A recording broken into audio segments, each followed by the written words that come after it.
All right, let's jump right in. If you're working on nailing the IELTS Speaking Part 2, you are in exactly the right place. This is a practical guide from us here at the IELTS Focus, and we're going to break down step by step how to describe a person and get a great score. Okay, so here's the task we're going to tackle today. Describing a child who loves to draw or paint. You know the drill. You get 1 minute to prep and 2 minutes to talk. Our mission, to make sure every single one of those seconds is packed with high-quality language. Now, the secret weapon for any Speaking Part 2 isn't about memorizing a whole speech. Nope. It's all about having a solid structure. So we're going to use this super simple but really powerful 4-part framework. Think of it as your blueprint for describing any person, anytime. And here it is. Super simple, right? 1. Introduction. 2. Personality. 3. Experience. And 4. Feeling. It's just a logical flow that guides you from start to finish. It covers all the bases. And the best part is, it's so easy to remember, even when you're feeling the pressure. Okay, let's zoom in on that first part, the introduction. Starting strong is absolutely crucial, you know? It really sets the tone for your whole answer and just makes you sound confident right from the get-go. So, the most important thing? Just start.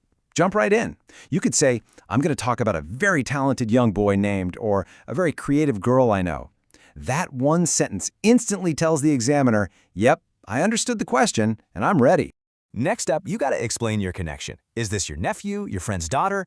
Then, here's a nice touch. Add a little detail about their passion. Saying something like they've been doodling since they could hold a pencil, well, that just paints such a clear picture, doesn't it? And now we get to the real heart of it, their personality and a specific experience. This is where you go beyond the basics and actually bring this person to life for the examiner. You're not just listing facts, you're telling a little story. Let's talk about leveling up your vocabulary. Instead of saying something simple like, they're good at art, try a richer phrase. How about, what strikes me most about them is their artistic flair, or maybe their vivid imagination. See how that immediately sounds more impressive? It shows your range. Here's a really great little trick. Use contrast. Saying something like, unlike other kids their age, this child is incredibly focused when they paint.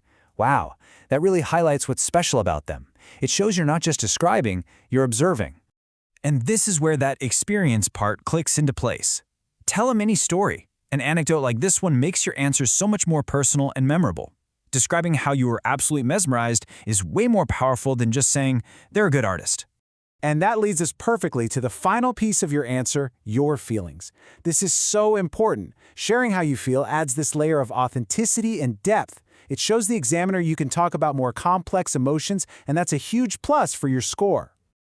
So instead of just saying, it makes me happy, let's find some stronger words. How about, I feel a sense of wonder when I see them lost in their work, or a sense of admiration.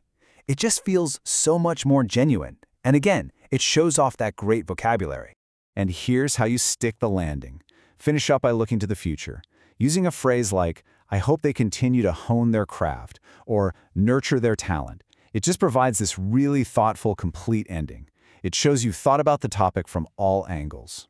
Okay, before we wrap this up, let's stock your vocabulary toolkit. Seriously, using precise, high-level words is one of the fastest ways to give your score a real boost. Let's quickly review a few of the gems we've talked about. Artistic flair. It's just a fantastic, sophisticated way to say someone has a natural talent for art. So much better than just good at drawing, right? Next, vivid imagination. This is perfect because it's not just that they're creative. It means they can create these incredible, detailed worlds inside their own head. It's a beautiful trait to highlight. And hone one's craft. This is a brilliant idiom to have in your back pocket. It shows that you get it. Talent isn't enough. It takes practice and dedication. Using an idiom like this will definitely make the examiner take notice. A keen eye for detail. Another excellent one. It suggests the person is really observant, they're precise, which are, of course, amazing qualities for an artist to have. It adds so much specific detail.